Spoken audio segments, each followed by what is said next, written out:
Hello, hello, Internet Land. This is Carrie Thrall with ABC Coaching, coming at you at a different time for our weekly live training. So again, every week, ABC Coaching, will come to you live with a training that's meant to help support your growth, help support really your well-being, and encourage you to move forward on your goals.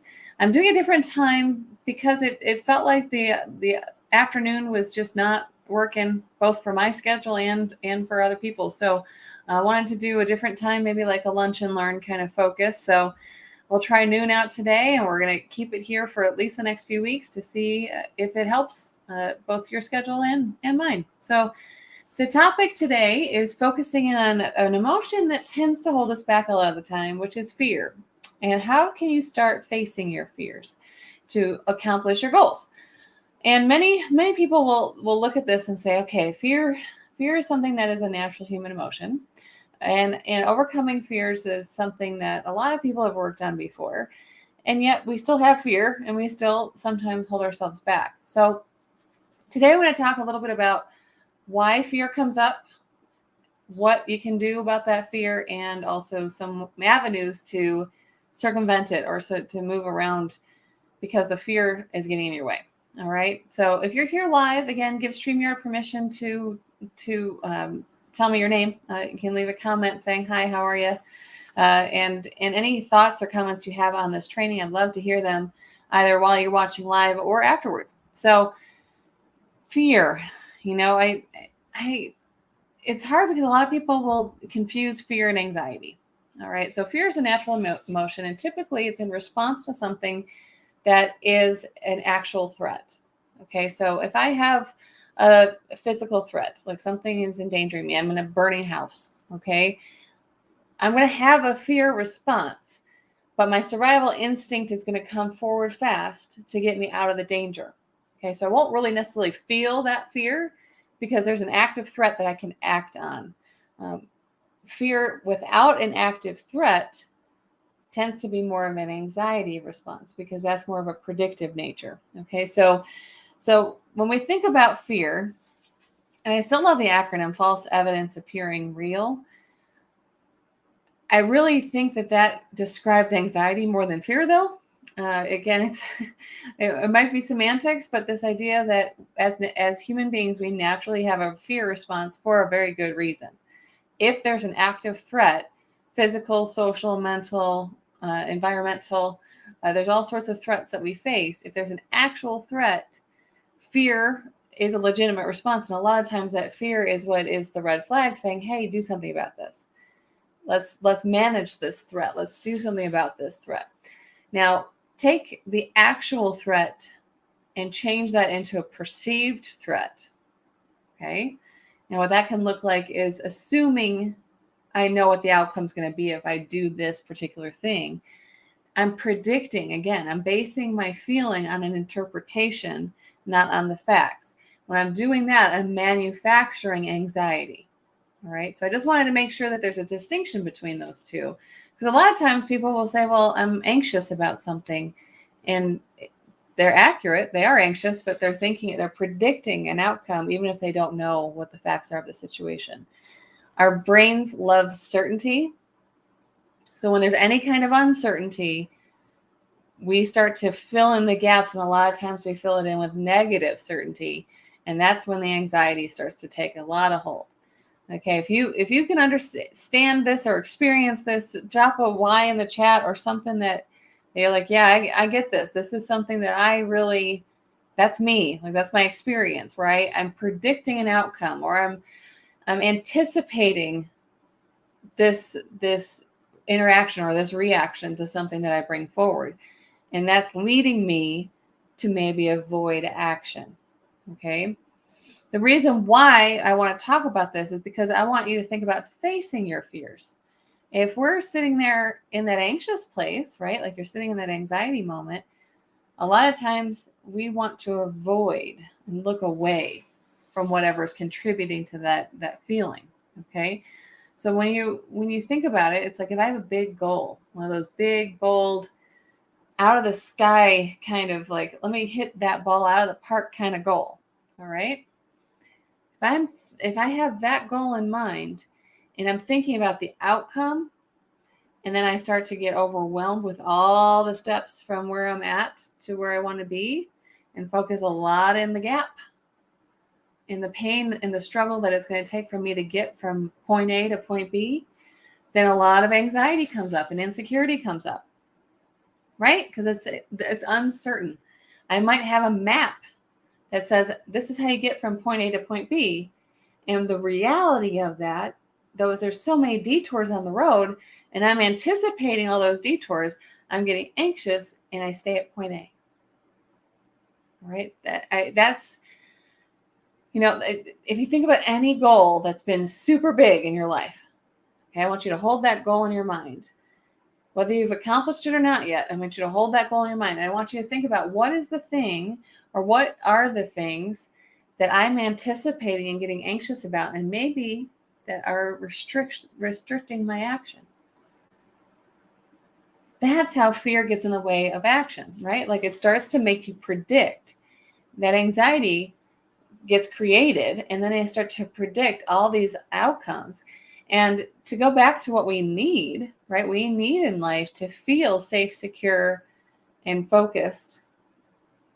And sometimes when we're thinking about these big, bold goals, we are not paying attention to what security I need in order to function and act, right? So if I don't have security, I'm going to do everything I can to get some security, because security is our control, right? Like, I need a sense of control in order to move forward.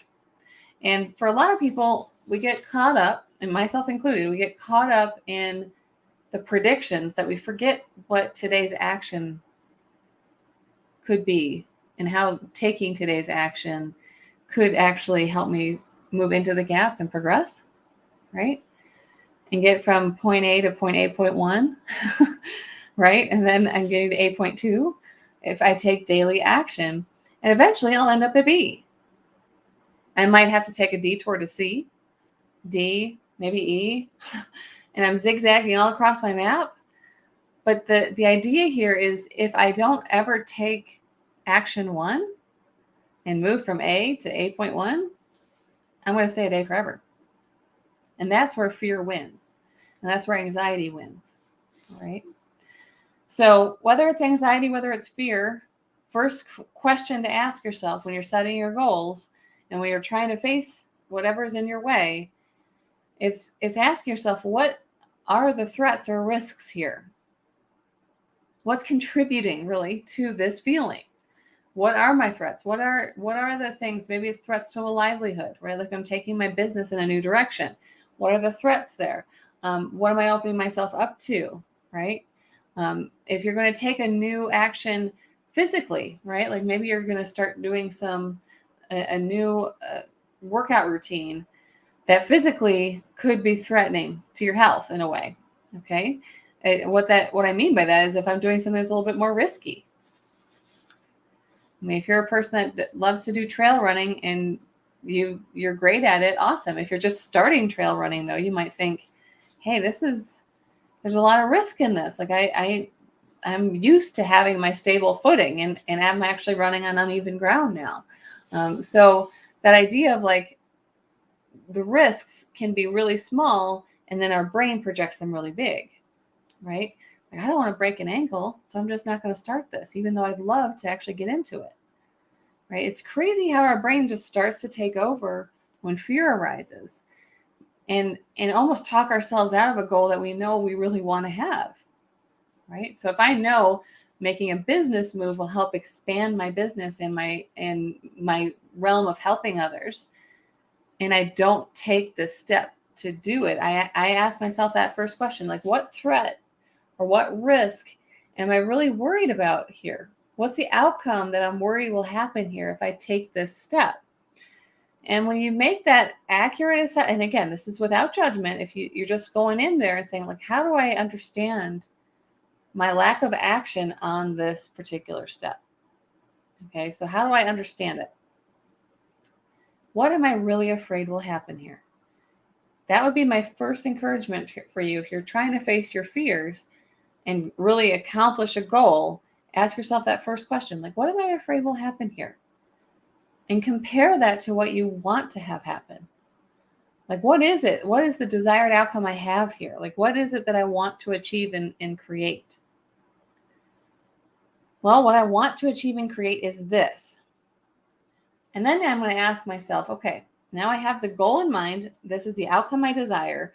I have an idea of what the fears are.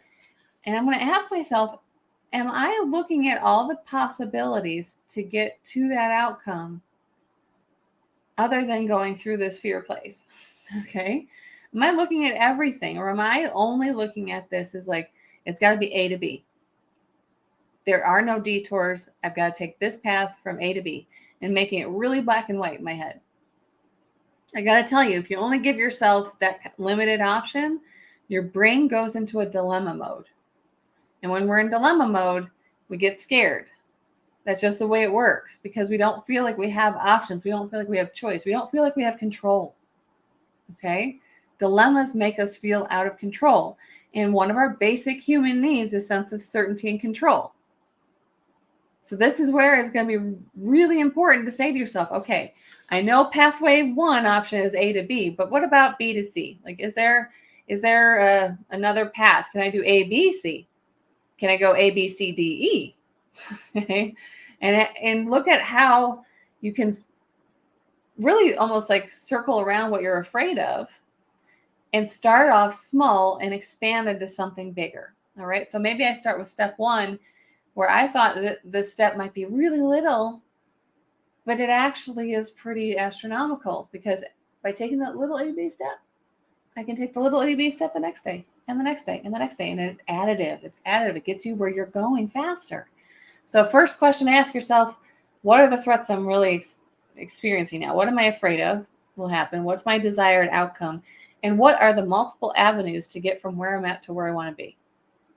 Okay, ask yourself those three questions. Write them all down, because again, if you're stuck in your head and getting more and more fearful, you're going into what if land and thinking about all the what ifs and not the what is. We've talked about that before, but I want to remind you guys, if you're in what if land, it's predictive. You're thinking about all the what ifs, all the possibilities. And I want you to say, okay, what are the facts? Where am I at? What are the options to get where I want to be? And how likely is it that this negative outcome, the one that I'm predicting and it's giving me a lot of fear, is the outcome that's going to happen?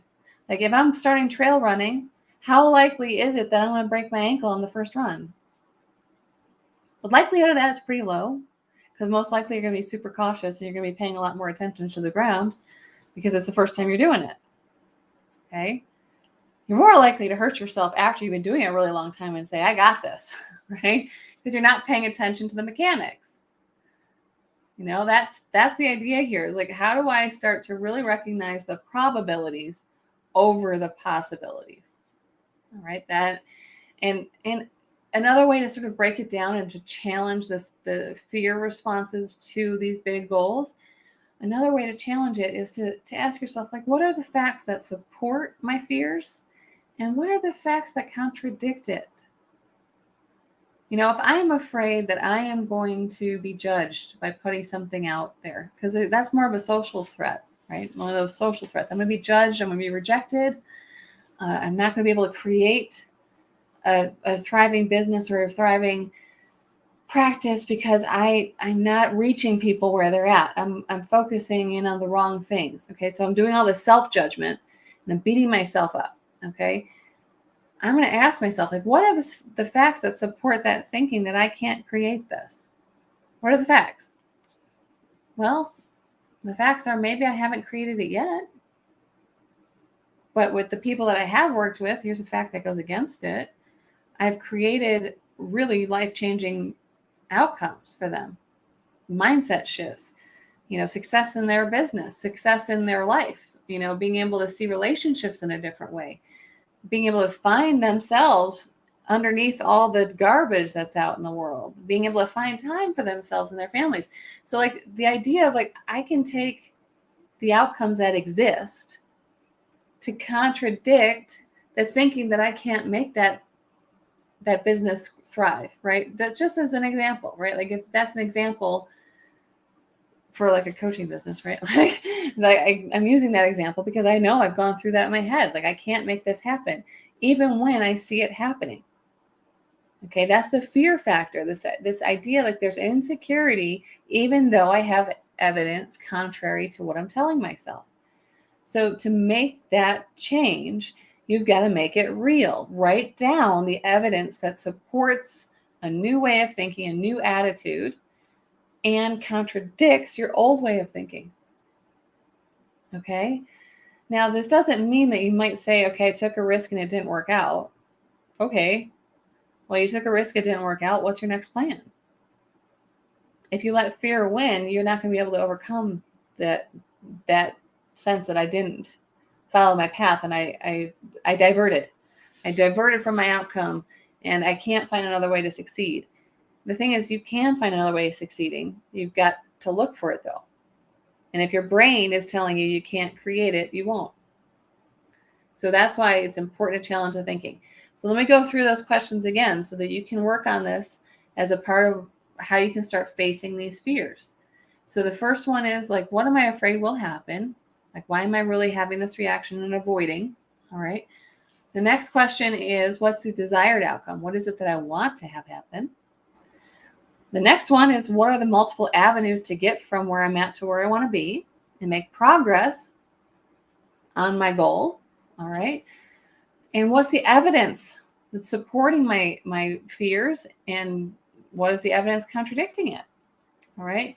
The last thing I would encourage you to ask yourself is, what will happen and what would it feel like if I chose not to act? Okay. What would it feel like if I chose not to act? Because I think a lot of times people just don't act because the fears are like up here and I can't overcome them. So they just don't act.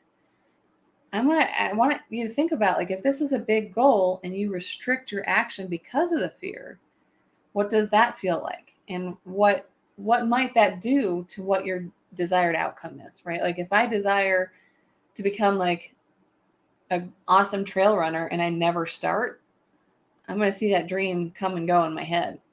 And that's the only place it'll live. It won't come into reality. So I encourage you, when you're working on facing your fears, acknowledging what is rather than what if, and how can I start to understand the threats in a more objective way than subjective? Because when you're in the subjective and you're experiencing it, it's hard to overcome it. So try and use these questions and journaling exercise to really separate from that emotional response so you can actually see what you can do versus what you feel like you can't. So I hope this was helpful. And if you have any thoughts, comments, questions, ideas about fears and facing fears, I'd love for you to share them in the comments so that you can help others that are challenged with this. And I look forward to seeing you again next week. We're going to keep this at the same time, noon on Wednesdays, and we'll see how that works with people's schedules. Again, I appreciate your time. And if you have anything you need, just let me know. Take good care.